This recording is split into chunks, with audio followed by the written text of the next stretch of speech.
تمام روئے زمین کو مسلمانوں کے لیے مسجد قرار دے دیا گیا. جو عمر ہیں،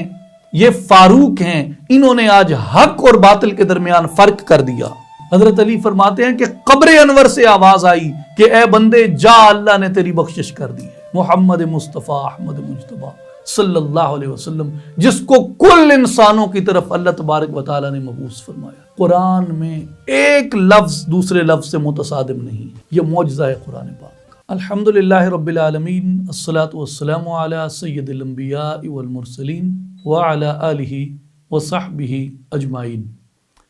خواتین و حضرات، السلام علیکم ورحمۃ اللہ وبرکاتہ. 5ویں پارہ کے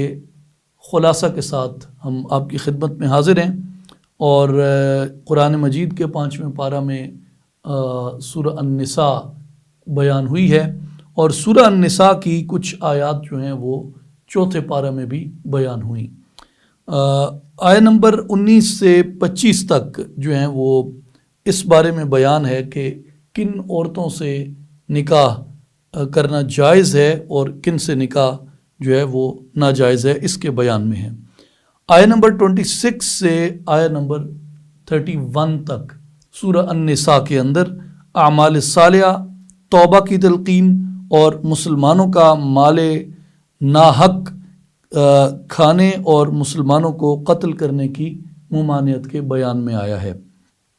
آیت نمبر 32 سے آیت نمبر 40 تک اس میں جو ہے وہ آئلی اور معاشرتی احکام، والدین اور رشتہ داروں سے حسن سلوک کا بیان ہے، اور اس میں بخیل کی مذمت کی گئی ہے. آیت نمبر 41 سے لے کے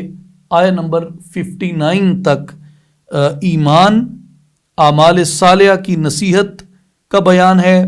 اور بنی اسرائیل کی شرارتوں کا رد کیا گیا ہے، اور مسلمانوں کو بنی اسرائیل سے متعلق خبردار رہنے کے بارے میں تلقین کی گئی ہے. آیت نمبر 60 سے آیت نمبر 126 تک منافقین کی سرزنش ہے، جہاد کی تلقین کی گئی ہے، اور دارالحرب میں گرے ہوئے مسلمانوں کے بارے میں احکام آئے ہیں، اور مسلمانوں کو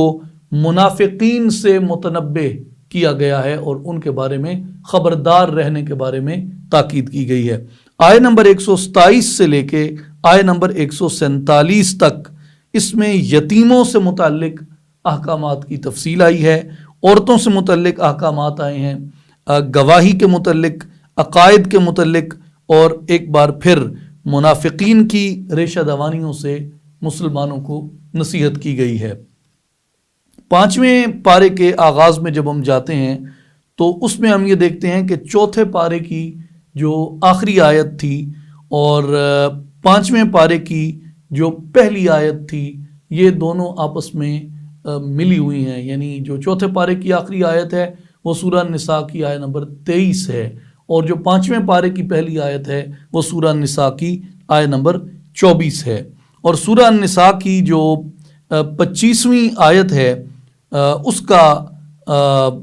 خلاصہ یہ ہے کہ جن عورتوں کے ساتھ نکاح حرام کیا گیا ان کی 3 اقسام بیان کی گئیں. پہلی وہ قسم ہے جن سے نسب اور نسل کی وجہ سے نکاح حرام کیا گیا. دوسری وہ قسم ہے جن کے ساتھ رضاعت، یعنی رضاعت کہتے ہیں جو دودھ میں شریک ہوں، جس طرح پرانا ایک رواج تھا دائیوں کا، یعنی جو رضاعی بھائی ہوں ان کے رشتوں کی وجہ سے بھی نکاح حرام کیا گیا ہے. اور تیسری قسم وہ ہے جن کے ساتھ نکاح کے رشتے کی وجہ سے نکاح حرام ہوا ہو. اس کو عربی زبان میں مصاہرت کہتے ہیں. اور اللہ تبارک و تعالیٰ نے پہلے نسبی رشتوں کی حرمت بیان فرمائی، اور اس کے بعد رضاعی رشتوں کی حرمت بیان فرمائی، اور اس کے بعد نکاح کے رشتوں کی وجہ سے نکاح کی حرمت اللہ تبارک و تعالیٰ نے بیان فرمائی ہے. پھر ایک چیز جو بڑی اس میں ہمیں سیکھنے کو ملتی ہے وہ سورہ النساء کی آیت نمبر 28 میں ہمیں سیکھنے کو ملتی ہے، اور وہ مفہوم اگر اس کا ہم بیان کریں تو مفہوم اس کا یہ ہے کہ شریعت کا جو مزاج ہے وہ آسان احکام بیان کرنا ہے، لوگوں کے لیے آسانیاں پیدا کرنا ہے، نہ کہ لوگوں کی مشکلات پیدا کرنا. سورہ النساء میں حکم ہوتا ہے کہ یرید اللہ ان یخفف عنکم وخلق الانسان ضعیفا، اللہ تعالیٰ چاہتا ہے کہ تم سے بوجھ کو ہلکا کر دیا جائے اور انسان کمزور پیدا کیا گیا ہے۔ معنی یہ کہ اللہ تبارک و تعالیٰ نے ہمارے لیے آسان احکام مشروع کیے ہیں۔ مشروع کا مطلب جو شریعت میں ہمارے لیے احکام آئے ہیں وہ سب کے سب ہماری آسانی کے لیے آئے ہیں اور آسان ہیں، اور ایسے سخت اور مشکل احکام کا امت مصطفیٰ صلی اللہ علیہ وآلہ وسلم کو مکلف نہیں بنایا کہ جیسی مشکل شریعتیں اسلام سے پہلے تھیں، بالخصوص بنی اسرائیل کے لیے۔ ہماری جو شریعت تھی وہ بنی اسرائیل کے مقابلے میں بہت زیادہ آسان کر دی گئی۔ مثلاً اس میں یہ کہ تمام روئے زمین کو مسلمانوں کے لیے مسجد قرار دے دیا گیا کہ جو پاک جگہ ہو وہاں پہ مسلمان نماز ادا کر سکتے ہیں، اور پانی اگر موجود نہیں ہے یا پانی تک پہنچنے کی قدرت نہیں ہے تو اس صورت میں ہمیں تیمم کرنے کی اجازت عطا فرمائی، اور قربانی کی کھالوں کو اور مال غنیمت کو امت مصطفیٰ صلی اللہ علیہ وآلہ وسلم کے لیے حلال کیا، اور گناہ کے لیے استغفار اور توبہ رکھی، جبکہ بنی اسرائیل کی شریعت کی طرح یہ نہیں کیا کہ اگر تم ایک دوسرے کو قتل کرو تو تمہاری توبہ ہوگی۔ سفر اور بیماری میں روزہ نہ رکھنے کی رخصت دی، نیز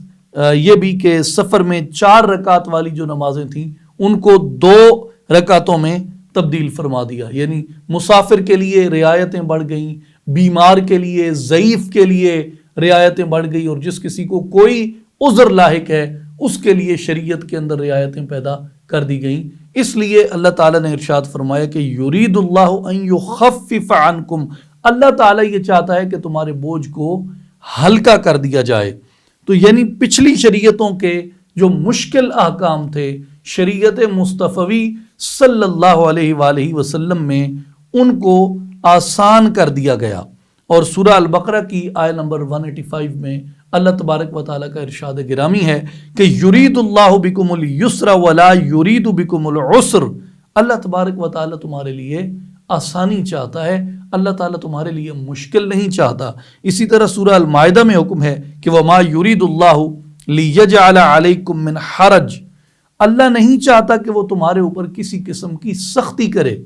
اور اسی طرح سورہ الحج کے اندر ارشاد فرمایا وما جعل علیکم فی الدین من حرج، اور اس نے تم پر دین میں کوئی تنگی نہیں رکھی۔ حضرت ابو موسیٰ اشعری رضی اللہ تعالیٰ عنہ، آپ کی روایت ہے صحیح مسلم شریف میں، امام مسلم رحمۃ اللہ علیہ نے اس کو بیان کیا کہ سیدی رسول اللہ صلی اللہ علیہ وآلہ وسلم جب اپنے اصحاب کو اپنے کسی کام کے لیے بھیجتے تو آپ صلی اللہ علیہ وآلہ وسلم اپنے صحابہ کرام رضوان اللہ علیہم اجمعین کو یہ تاکید کرتے، اور تاکید کیا ہوتی تھی؟ آپ فرماتے کہ خوشخبری دینا، متنفر نہ کرنا،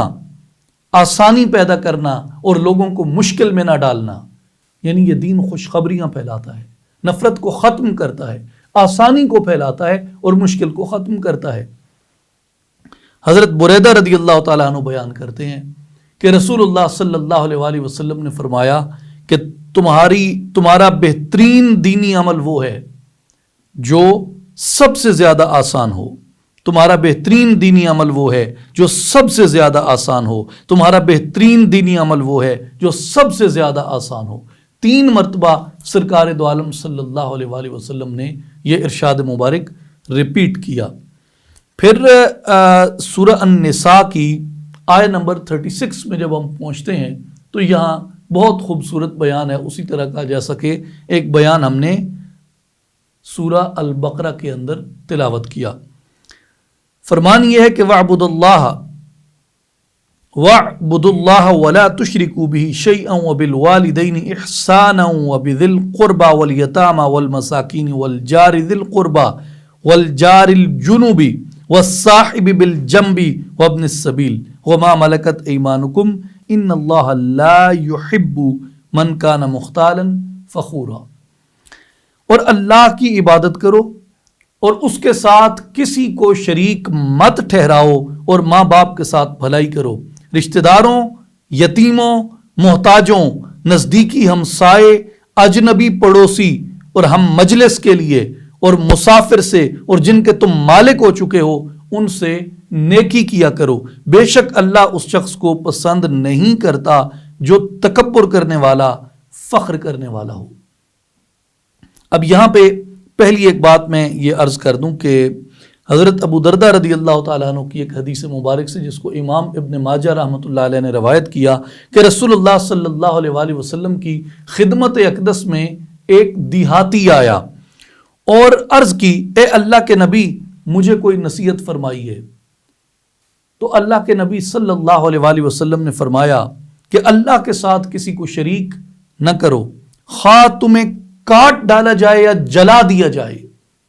اللہ کے ساتھ کسی کو شریک نہ کرو، خواہ تمہیں کاٹ ڈالا جائے یا تمہیں جلا دیا جائے، اور کسی وقت کی نماز ترک نہ کرو، اور شراب نہ پیو، کیوں کہ وہ برائی کی کنجی ہے۔ جس طرح نماز نیکی کی کنجی ہے، اسی طرح شراب برائی کی کنجی ہے۔ اس کو اس لیے ام الخبائث کہا گیا۔ لیکن پہلی جو نصیحت ہے وہ یہ کہ اللہ کے ساتھ کسی کو شریک مت ٹھہراؤ۔ اس کے لیے میری سرکار علیہ السلام نے فرمایا، خواہ تمہیں کاٹ ڈالا جائے یا تمہیں جلا دیا جائے، اس سے کوئی فرق نہیں پڑتا۔ اور اس کی مثالیں صحابہ کرام رضوان اللہ علیہم اجمعین نے پیش کی۔ حضرت خبیب کو دیکھیے، حضرت سیدنا بلال حبشی رضی اللہ تعالیٰ عنہ کو دیکھیے، انگاروں پہ لٹایا گیا، نیزوں کی انی جو تھی ان کو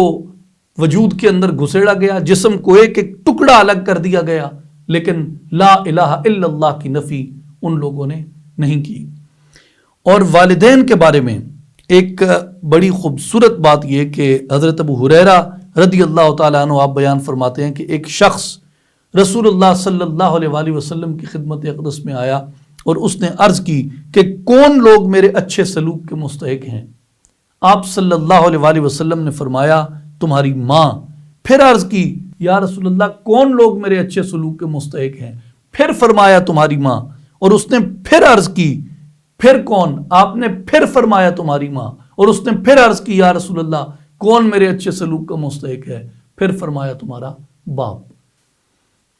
اور ایک اور بڑی خوبصورت اور لطیف بات جو قرآن مجید کے مطالعے اور تلاوت کے دوران آپ کی نظروں سے گزرتی ہے کہ اکثر ایسے مقامات آئے ہیں جہاں پہ اللہ تبارک و تعالیٰ نے اپنی عبادت کا حکم کیا، اپنے ساتھ شریک نہ ٹھہرانے کا حکم کیا، اور اپنی وحدانیت کا بیان کیا، اپنی وحدانیت کو بیان کر کے، اپنی عبادت کی تلقین کر کے، اور اپنے ساتھ شریک ٹھہرانے کی نفی کر کے اللہ تبارک و تعالیٰ نے والدین کے ساتھ احسان کرنے کی تلقین فرمائی ہے۔ اور اپنے شکر کے بعد، بڑی کمال بات ہے، اپنے شکر کے بعد والدین کے شکر کی تلقین کی، اور اپنی بندگی و عبادت کے بعد والدین سے احسان کا معاملہ اختیار کرنے کی تلقین فرمائی، کیونکہ انسان کے حق میں سب سے بڑی نعمت اس کا وجود ہے،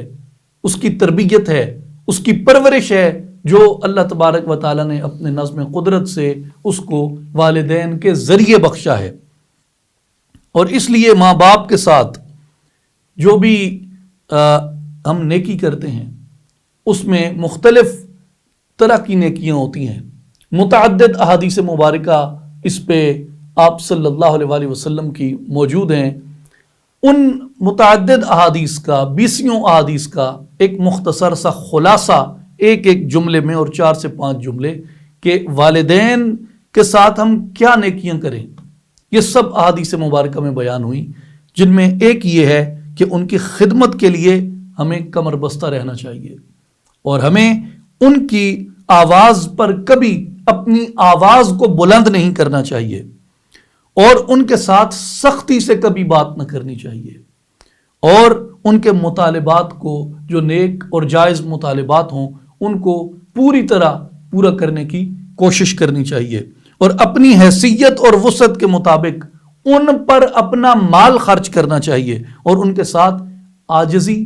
تواضع اور انکساری کا معاملہ اختیار کرنا چاہیے، اور ان کی اطاعت کرنی چاہیے، اور ان کو ہر حال میں راضی رکھنے کی کوشش کرنی چاہیے، خواہ اس کے خیال میں وہ اس پر ظلم کر رہے ہوں۔ یعنی اگرچہ کوئی آدمی یہ گمان کرے کہ میرے والدین مجھ پہ ظلم کر رہے ہیں، اس کے باوجود بھی اپنے والدین کو راضی رکھنے کی پوری طرح کوشش کرنی چاہیے اور ان کی ضروریات کو اپنی ضروریات کے اوپر ترجیح دینی چاہیے۔ یہ مختلف احادیث مبارکہ کا اور کچھ آیات کا خلاصہ ہے والدین کے حق میں۔ پھر اس آیت مبارکہ میں پڑوسی کے بارے میں بات آئی تو حضرت عبداللہ ابن عمر رضی اللہ تعالیٰ عنہ، آپ کی روایت امام ترمذی رحمۃ اللہ علیہ نے نقل فرمائی ہے کہ آپ کے گھر میں ایک مرتبہ بکری ذبح کی گئی تو آپ نے 2 بار پوچھا کہ تم نے ہمارے یہودی پڑوسی کے لیے ہدیہ بھیجا ہے اس کا یا نہیں بھیجا؟ تو آپ نے پھر فرمایا کہ میں نے رسول اللہ صلی اللہ علیہ وآلہ وسلم کو یہ کہتے ہوئے سنا کہ جبریل امین نے، سیدنا جبریل علیہ السلام نے مجھے اتنی وصیت کی پڑوسی کے بارے میں، اتنی وصیت کی کہ مجھے یہ گمان ہوا کہ کہیں میرے پڑوسی کو میرا وارث مقرر نہ کر دیا جائے۔ یہ حضور کا فرمان حضرت عبداللہ ابن عمر نے روایت کی ہے، جس کو امام ترمذی رحمۃ اللہ علیہ نے رقم فرمایا ہے، اور امام طبرانی رحمۃ اللہ علیہ نے حضرت انس بن مالک رضی اللہ تعالیٰ عنہ کی روایت نقل فرمائی ہے المعجم الکبیر میں کہ جو شخص خود تو پیٹ بھر کر رات گزارے اور اس کے علم میں ہو کہ اس کا پڑوسی بھوکا ہے، آپ صلی اللہ علیہ وسلم نے فرمایا کہ ایسے شخص کا مجھ پر ایمان نہیں ہے۔ یعنی جس نے خود پیٹ بھرا، دبا کے کھایا، شکم سیر ہو کے کھایا، لیکن اس کا پڑوسی بھوکا تھا اور اس شخص کو خبر تھی کہ وہ بھوکا ہے، اور اس کے باوجود بھی اس نے اپنی شکم سیری اور اپنی پیٹ پوجا میں سے کچھ حصہ نکال کے اپنے پڑوسی کو نہیں دیا، تو حضور نے فرمایا ایسے شخص کا مجھ پر ایمان نہیں ہے۔ یہ پڑوسی کے آداب ہیں جو قرآن نے حکم کیا اور میرے نبی پاک علیہ السلام نے اپنی سنت سے اس کو بتایا۔ پھر ہم آ جاتے ہیں آیت نمبر 58 میں سورہ النساء میں، ان اللہ یأمرکم ان تؤدوا الامانات الى اہلہا واذا حکمتم بین الناس ان تحکموا بالعدل ان اللہ نعم ما یعظکم بہ ان اللہ کان سمیعا بصیرا۔ بے شک اللہ تعالیٰ تمہیں حکم دیتا ہے کہ امانتیں جن کی ہیں انہی کے سپرد کرو، اور یہ کہ جب تم لوگوں میں فیصلہ کرو تو ہمیشہ انصاف کے ساتھ فیصلہ کرو، بے شک اللہ تعالیٰ تمہیں کیا ہی خوب نصیحت فرماتا ہے، اور بے شک اللہ تعالیٰ سنتا ہے اور دیکھتا ہے۔ اس آیت مبارکہ کی جو وضاحت ہے وہ خود ایک آیت مبارکہ سے ہوتی ہے۔ سورہ الانفال میں اللہ تعالیٰ کا فرمان ہے کہ یا ایھا الذین آمنوا لا تخونوا اللہ والرسول وتخونوا اماناتکم وانتم تعلمون۔ اے ایمان والو، تم اللہ اور اس کے رسول صلی اللہ علیہ وآلہ وسلم سے ان کے حقوق کی ادائیگی میں خیانت نہ کیا کرو اور نہ آپس کی امانتوں میں خیانت کیا کرو، حالانکہ تم سب حقیقت جانتے ہو۔ سورہ المومنون میں فرمایا ان مومنوں کی تعریف فرمائی ہے جو امانتوں کی اور اپنے وعدوں کی پاسداری کرتے ہیں، والذین هم لاماناتہم وعہدہم راعون، اور جو لوگ اپنی امانتوں اور وعدوں کی پاسداری کرتے ہیں یہی لوگ سچے مومنین ہیں۔ اس کے بعد سورہ النساء آیت نمبر 64 میں ہم آ جاتے ہیں، جہاں پہ ارشاد مبارک ہوتا ہے وَمَا أَرْسَلْنَا مِن رَسُولٍ إِلَّا لِيُطَاعَ بِإِذْنِ اللَّهِ، اور ہم نے کوئی پیغمبر نہیں بھیجا مگر اس لیے کہ اللہ کے حکم سے اس کی اطاعت کی جائے۔ اب میں اس کی جو لغوی بحث ہے اور اس کی فصاحت و بلاغت کی بحث ہے اس میں نہیں جاتا، لیکن اس میں گئے بغیر رہ بھی نہیں سکتا۔ اتنا جان لینا کافی ہے کہ عربی زبان کے اندر اور عربی لغت کے اندر اور عربی فصاحت و بلاغت کے اندر اتنی طویل بات کو، اتنے طویل مفہوم کو ایک اتنے مختصر جملے کے اندر کہنا ناممکن ہے، اور یہی قرآن مجید کا وہ اعجاز ہے کہ جس کی مثال اور جس کی مثل کفار نہ لا سکے نہ قیامت تک لا سکتے ہیں۔ ایسی فصاحت اور بلاغت اور ایسا کمال کا زور بیان تھا، وَمَا أَرْسَلْنَا مِن رَّسُولٍ إِلَّا لِيُطَاعَ بِإِذْنِ اللَّهِ، بڑے سے بڑا فصیح بھی اتنی طویل بات اتنی مختصر الفاظ میں نہیں سمو سکتا، اور چند لفظوں میں طویل بحث کو سمو کر رکھ دیا کہ اللہ تعالیٰ کی اطاعت ہر مومن پر فرض ہے، اور اللہ کی اطاعت یہ بھی ہے کہ اس کا حکم مانا جائے، اور اللہ کی اطاعت یہ بھی ہے کہ میرے رسول صلی اللہ علیہ وآلہ وسلم کی اطاعت کی جائے، حضور کا حکم مانا جائے۔ اور جو رسول کی اطاعت سے انکار کرتا ہے وہ فی الحقیقت اللہ تعالیٰ کی اطاعت سے سرتابی کرتا ہے۔ تو رسول صلی اللہ علیہ وآلہ وسلم کی اطاعت صرف رسول صلی اللہ علیہ وسلم ہی کی اطاعت نہیں ہے، بلکہ حضور کی اطاعت اللہ کی اطاعت ہے، اور حضور علیہ الصلوۃ والسلام کی نافرمانی صرف حضور علیہ الصلوۃ والسلام کی نافرمانی نہیں ہے، بلکہ وہ فی الحقیقت اللہ کی نافرمانی بھی ہے۔ اس لیے جو حضور علیہ الصلوۃ والسلام کی نافرمانی کرتا ہے، حضور علیہ الصلوۃ والسلام کے احکام ماننے سے انکار کرتا ہے، اس پر وعید آئی ہے۔ تو اس لیے اللہ تعالیٰ نے بار بار یہ زور دیا کہ میرے حبیب صلی اللہ علیہ وآلہ وسلم کی اطاعت خلوص دل سے کیا کرو، اور میرے حبیب کی اطاعت میں میرے حبیب کی اتباع اختیار کرتے ہوئے اپنے دل کو بوجھل نہ کیا کرو۔ اس لیے میں نے اپنے حبیب کی اطاعت کو اپنی اطاعت قرار دے دیا۔ سورہ نساء کی اسی آیت میں آگے ارشاد ہوتا ہے وَلَوْ أَنَّهُمْ إِذْ ظَلَمُوا أَنفُسَهُمْ جَاءُوكَ فَاسْتَغْفِرُوا اللَّهَ وَاسْتَغْفَرَ لَهُمُ الرَّسُولُ لَوَجَدُوا اللَّهَ تَوَّابًا رَحِيمًا کہ حبیب صلی اللہ علیہ وسلم، اگر وہ لوگ جب اپنی جانوں پر ظلم کر بیٹھے تھے تو آپ کی خدمت میں حاضر ہو جاتے، جب اپنی جانوں پہ ظلم کر بیٹھے تھے وہ لوگ، تب وہ آپ کی خدمت میں حاضر ہو جاتے اور اللہ سے معافی مانگتے، اور رسول صلی اللہ علیہ وآلہ وسلم بھی ان کے لیے اللہ کی بارگاہ سے مغفرت طلب کرتے۔ تو وہ اس وسیلہ سے، یعنی محمد مصطفیٰ کے وسیلہ سے اور محمد مصطفیٰ صلی اللہ علیہ وسلم کی شفاعت سے،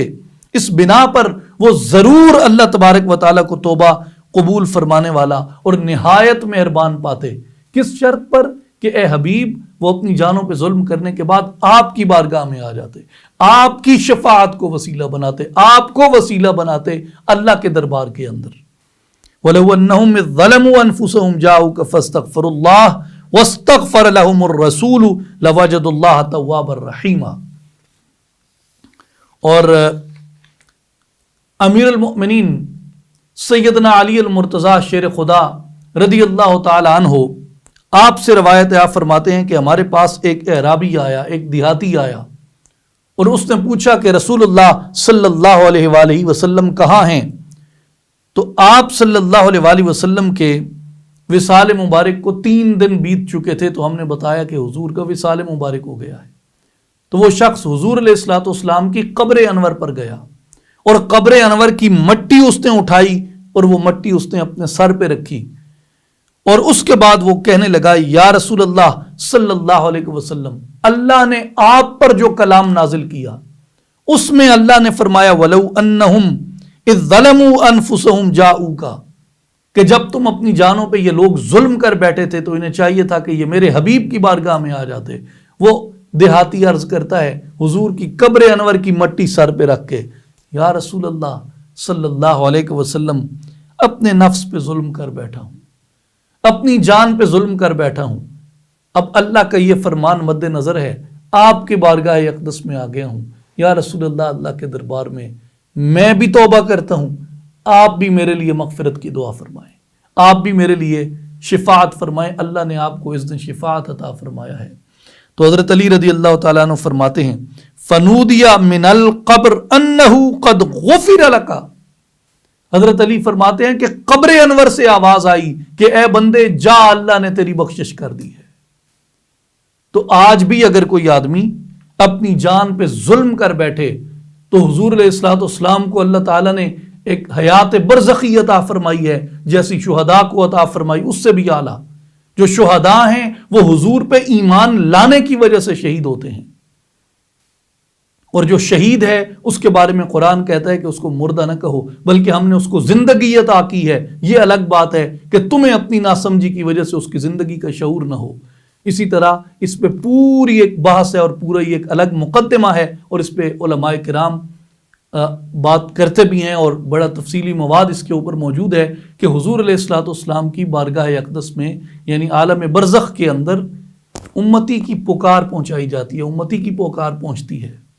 تو اس لیے جب اپنی جانوں پہ ظلم کر بیٹھو تو حضور علیہ الصلوۃ والسلام کا وسیلہ اختیار کرو۔ آیت نمبر 65 میں فرمایا فلا وربک لا یؤمنون حتی یحکموک فیما شجر بینہم ثم لا یجدوا فی انفسہم حرجا مما قضیت ویسلموا تسلیما۔ پس اے حبیب صلی اللہ علیہ وسلم، آپ کے رب کی قسم یہ لوگ مسلمان نہیں ہو سکتے یہاں تک کہ وہ اپنے درمیان واقع ہونے والے ہر ایک اختلاف میں آپ کو حاکم بنا لیں،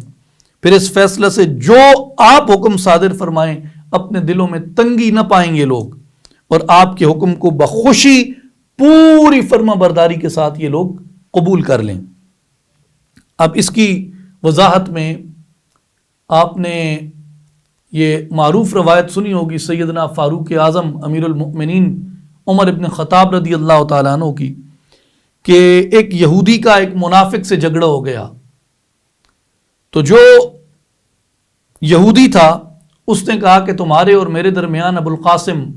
یعنی محمد الرسول اللہ صلی اللہ علیہ وسلم فیصلہ فرمائیں گے، لیکن جو منافق تھا اس کا خیال تھا کہ نہیں، ہمارے درمیان کعب بن اشرف فیصلہ کرے گا۔ کعب بن اشرف جو تھا وہ رشوت کے بارے میں بڑا مشہور تھا، بڑا رشوت خور تھا، اور جو منافق تھا وہ مقدمے میں غلط طرف تھا، اور جو یہودی تھا اس کو یقین تھا کہ میں حق پہ ہوں۔ تو اس نے کہا کہ نہیں، ہم فیصلہ تمہارے نبی کے پاس لے کے جائیں گے۔ اس منافق کو کہا، کیونکہ بظاہر تو منافق کلمہ پڑھتا تھا، اس نے کہا بھئی فیصلہ تیرے نبی کے پاس لے کے جائیں گے، وہاں نبی جو فیصلہ کر دیں وہ مجھے قبول ہوگا۔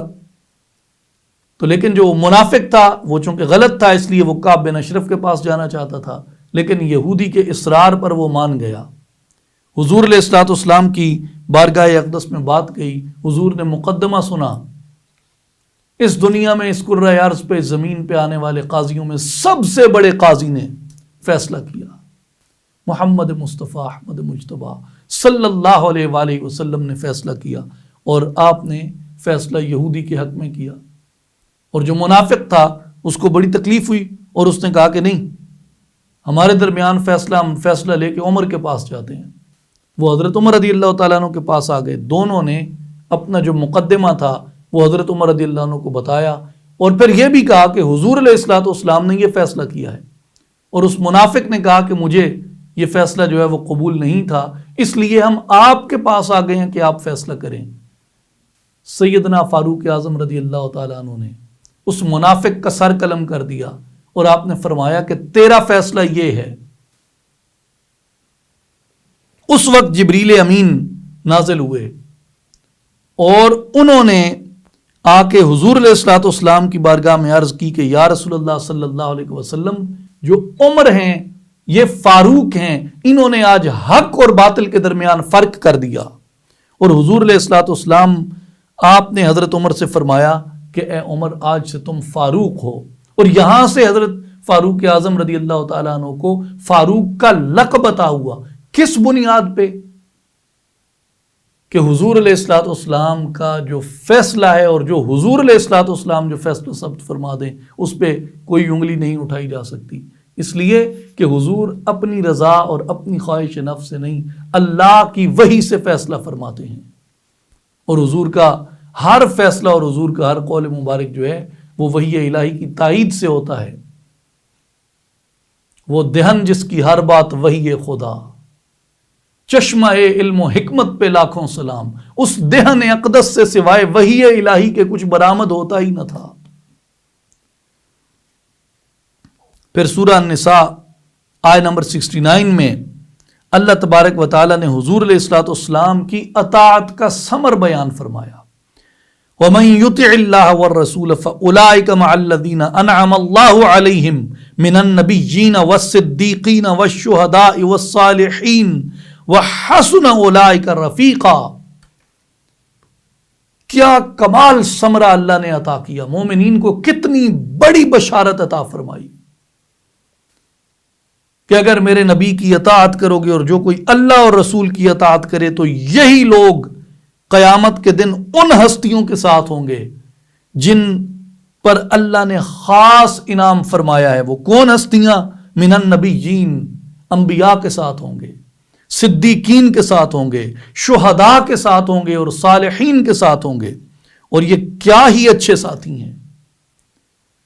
یہ ثمرہ کس بات کا ہے؟ اطاعت مصطفیٰ صلی اللہ علیہ وآلہ وسلم کے اختیار کرنے کا۔ اور اس آیت کریمہ کی، سورہ نساء کی اس آیت کی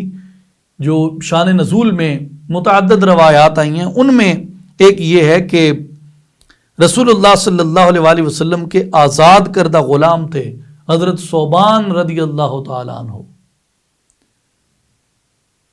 حضرت ثوبان رضی اللہ تعالیٰ عنہ کو جب میں یاد کرتا ہوں تو مجھے حضرت سلطان باہو رحمۃ اللہ علیہ کا ایک مصرع حضرت ثوبان کی روایت کے لیے یاد آتا ہے، اور وہ مصرع یہ ہے کہ لوں لوں دے مڈ لکھ لکھ چشمہ ہک ویکھاں ہک کجاں ہوں، اتنا ڈٹھیاں مینوں صبر نہ آوے میں ہور کتے ول بھجاں ہوں۔ اگر یہ حضرت ثوبان رضی اللہ تعالیٰ عنہ کی روایت اور مثال سامنے نہ ہو تو ایسا مصرع کہا ہی نہیں جا سکتا۔ یہ اس عاشق رسول کی یاد میں حضرت سلطان العارفین سلطان باہو رحمۃ اللہ علیہ نے فرمایا۔ حضرت ثوبان جو تھے وہ رسول پاک صلی اللہ علیہ وسلم کے عاشق تھے، شدت سے محبت کرنے والے، چہرہ اترا ہوا، رنگ زرد پڑا ہوا، جسم نحیف اور غم کے آثار ظاہر تھے۔ عاشق محبوب کی بارگاہ میں آیا،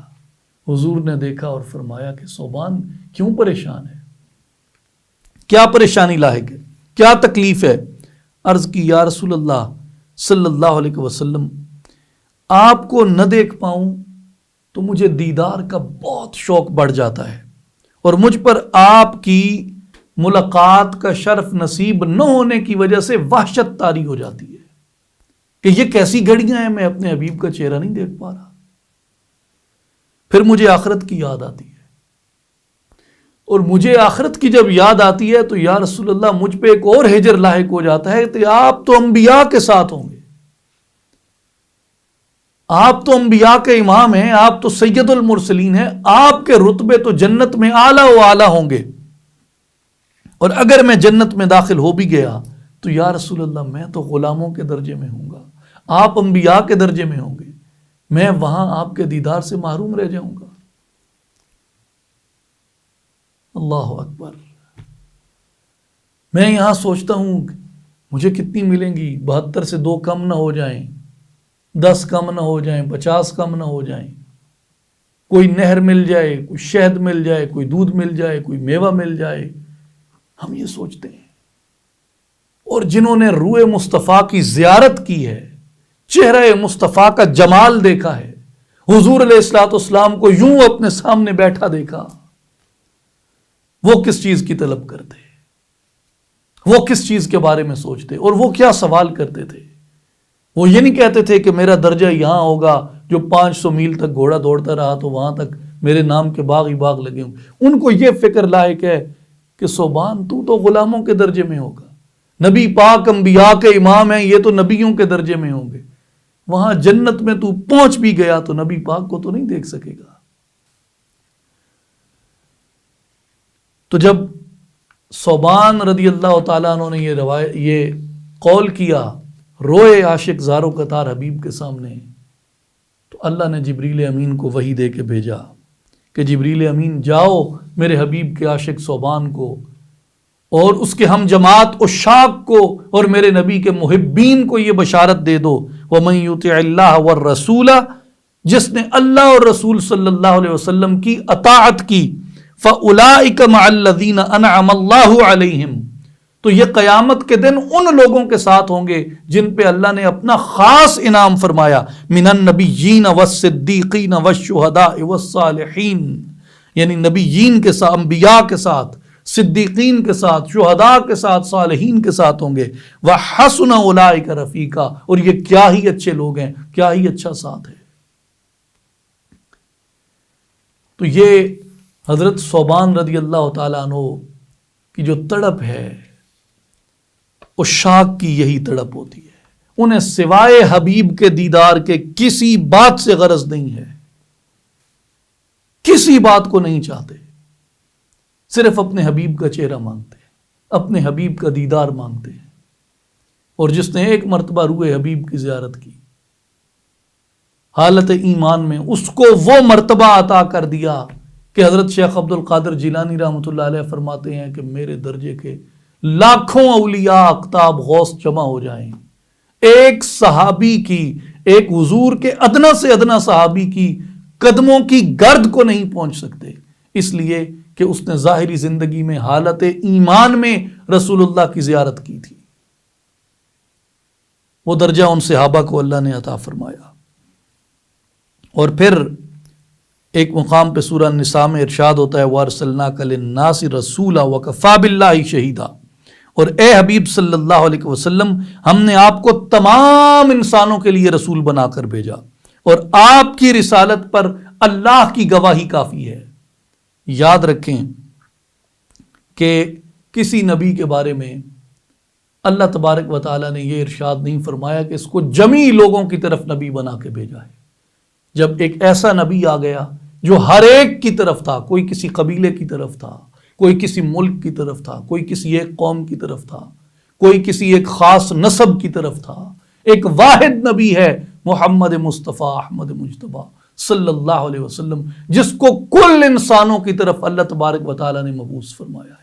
اور یہ حضور علیہ الصلوۃ والسلام کے ختم نبوت کی دلیل ہے، اس لیے کہ حضور علیہ الصلوۃ والسلام کے بعد کوئی نبی نہیں آنا، اس لیے فرمایا کہ حبیب ہم نے آپ کی رسالت کو کافی کر دیا۔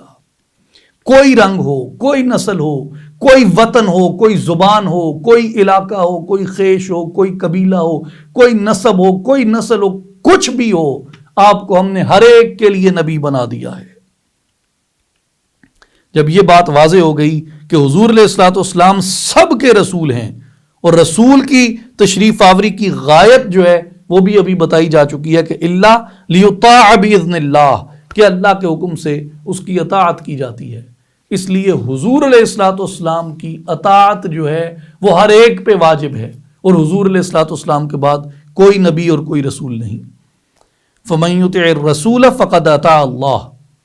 جس نے رسول صلی اللہ علیہ وسلم کا حکم مانا بے شک اس نے اللہ کا حکم مانا۔ اور یہاں جو میں یہ عرض کر دوں کہ یہ جو آیت ہے یہ سنت مصطفیٰ کی حجیت پر دلیل ہے کہ حضور کی سنت پہ عمل پیرا ہونا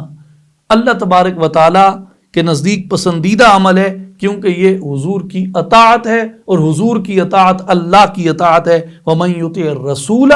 فَقَدْ أَطَاعَ اللَّهَ، اور یہ حجیت حدیث پر بھی دلیل ہے یہ آیت، کیونکہ بغیر حدیث کے حضور علیہ الصلوۃ والسلام کی اطاعت کی نہیں جا سکتی۔ پھر آگے ارشاد ہوا قرآن کی حقانیت کے بارے میں کہ افلا یتدبرون القرآن ولو کان من عند غیر اللہ لوجدوا فیہ اختلافا کثیرا، تو کیا وہ لوگ قرآن میں غور و فکر نہیں کرتے؟ اگر یہ قرآن غیر خدا کی طرف سے ہوتا تو یہ لوگ اس میں بہت سا اختلاف پاتے۔ اور یہاں یہ بڑی قابل غور بات ہے کہ جن 23 برسوں میں قرآن نازل ہوا، جن 23 برسوں میں قرآن نازل ہوا، اس میں تضاد اور اختلاف کی ایک بو تک کوئی ثابت نہ کر سکا، اور نہ ان 23 برسوں کے بعد آج تک کوئی ثابت کر سکا ہے۔ لیکن یہ 23 برس جو تھے یہ کیسا زمانہ تھا؟ یہ ایک مسلسل تلاطم کا زمانہ تھا، جس میں رسول پاک صلی اللہ علیہ وسلم آپ کے ماننے والوں کو کئی مظالم سے گزرنا پڑا، کئی جنگوں سے گزرنا پڑا، حتیٰ کہ ایک یہ وقت بھی آیا کہ لوگ گمان کرنے لگے کہ شاید ہم اس دین کو صفحہ ہستی سے مٹا ڈالیں گے۔ یہاں تک کہ زمانے آئے، جنگیں ہوئیں، جدال ہوا، قتال ہوا، قریبی رفقا شہید ہوئے، فتوحات بھی ہوئیں، حضور علیہ الصلوۃ والسلام فاتح بن کر بھی آئے، جس بستی سے مظلوم بنا کر حضور علیہ الصلوۃ والسلام کو ہجرت پہ مجبور کیا گیا، اسی بستی میں میرے نبی فاتح بن کر بھی واپس لوٹے ہیں۔ ایک طرف عقیدتوں کے پھول برسائے جاتے تھے، دوسری طرف طائف میں پتھر برسائے جاتے تھے. تو ہر ایک زمانہ جو ہے وہ اس کے اندر گزرا ہے، جس میں فتوحات بھی ہوتی تھیں، جس میں پسپائیاں بھی ہوتی تھیں. تو بہت زمانے آئے ہیں، لیکن ان تمام زمانوں میں قرآن مجید کی کسی ایک آیت کی بھی نشاندہی نہیں کی جا سکی کہ یہ ایک آیت فلاں آیت کے ساتھ متصادم ہے. اس لیے قرآن نے اتنا بڑا چیلنج کیا کہ لوگوں قرآن میں غور و تدبر کرو. اگر یہ غیر اللہ کی طرف سے ہوتا اس میں تضاد ہوتا، اس لیے اللہ نے قرآن کو تضاد سے پاک بنایا ہے. اور یہ 23 برسوں کے کئی تلاطموں کے زمانوں سے یہ گزر کر یہ کتاب مکمل ہوئی ہے. کیفیات کی تبدیلی سے آپ شعراء کو دیکھیں، کانٹرڈکشنز آ جاتی ہیں، کیفیت تبدیل ہوتی ہے، کانٹرڈکشن آ جاتی ہے. افسانہ نویسوں کے اندر یہی ہے، اور جتنے بھی بڑے بڑے آرٹسٹ ہیں، کیفیت کی تبدیلی کے ساتھ جب ایک نیا فن پارہ سامنے آتا ہے تو عین ممکن ہے وہ پچھلے کے ساتھ کانٹرڈکٹ کر رہا ہو. لیکن قرآن مجید ایک طرف فتح، ایک طرف مظالم، ایک طرف عقیدت کے پھول، ایک طرف بچوں کے پتھر طائف میں. لیکن اس سب کے باوجود، اتنی کیفیات کی تبدیلی کے باوجود، مختلف زمانوں کے باوجود، مختلف دنیا کے رنگ ظاہر ہونے کے باوجود بھی قرآن میں ایک لفظ دوسرے لفظ سے متصادم نہیں ہے. یہ معجزہ ہے قرآن پاک کا. اور امام بیضاوی رحمۃ اللہ علیہ آپ نے یہ ایک جملہ فرما کے سارا کچھ اس میں بیان فرما دیا. وہ فرماتے ہیں کہ من تناقض المعنی و تفاوت النظم، یعنی اس کی کوئی آیت نہ معنوی لحاظ سے دوسری آیت کے خلاف ہے اور نہ فصاحت اور بلاغت کے اعتبار سے کسی دوسرے حصے سے فروتر ہے. معنی اور حقائق کا سمندر ہے جس کی لہریں جو ہیں وہ چلتی ہیں تو ان کے اندر آمیزش نہیں ہے. ہر ایک موج جو ہے وہ قطرے گل کا رنگ لیے ہوئے اور اس کی خوشبو لیے ہوئے اپنے اندر موجود ہے. اور اس سے بڑی کیا دلیل ہو سکتی ہے اس کے کلام الہی ہونے کی؟ اگر یہ غیر اللہ کی طرف سے ہوتا تو اس میں تضاد ہوتا، تصادم ہوتا. اس لیے قرآن مجید میں کوئی تصادم جو ہے وہ نہیں ہے اور کسی جگہ پر تضاد نہیں ہے. ہم اپنی گفتگو کو یہاں پہ مختصر کرتے ہیں کیونکہ خلاصے کا مقصد یہی ہوتا ہے کہ نمایاں مضامین کو بیان کر دیا جائے. اور دعوت یہی ہے کہ آئیں قرآن میں غور و فکر کریں، قرآن کے دامن سے وابستہ ہو جائیں اور صاحب قرآن صلی اللہ علیہ وآلہ وسلم کے دامن اقدس سے ہم لوگ وابستہ ہو جائیں. گرینڈ سمری 5ویں پارے کی آیات کی تعداد 124 ہے. سورہ النساء کی 24 سے لے کے 147 تک آیات اس میں آئی ہیں. ایک سورت اس میں آئی ہے سورہ النساء. اور انبیاء کرام علیہ السلام میں سے سیدنا ابراہیم علیہ السلام کا ذکر پاک جو ہے وہ اس میں آیا ہے، جس میں حکم ہوا کہ وَاتَّخَذَ اللَّهُ ابراہیم خلیلا، اور ہم نے ابراہیم علیہ السلام کو اپنا مخلص دوست بنا لیا تھا. کتب میں قرآن مجید کا ذکر ہے اور اقوام میں مومنین کا ذکر ہے، بنی اسرائیل کا ذکر ہے، دیگر اہل کتاب کا ذکر ہے، مشرکین کا ذکر ہے، منافقین کا ذکر ہے اور کفار کا ذکر ہے. اللہ تبارک و تعالی ہمیں ایمان پہ قائم رکھے اور قرآن کی ہدایت سے ہمارے دل و دماغ کو اور ہمارے ظاہر و باطن کو روشن اور منور فرمائے. وآخر دعوانا ان الحمد للہ رب العالمین.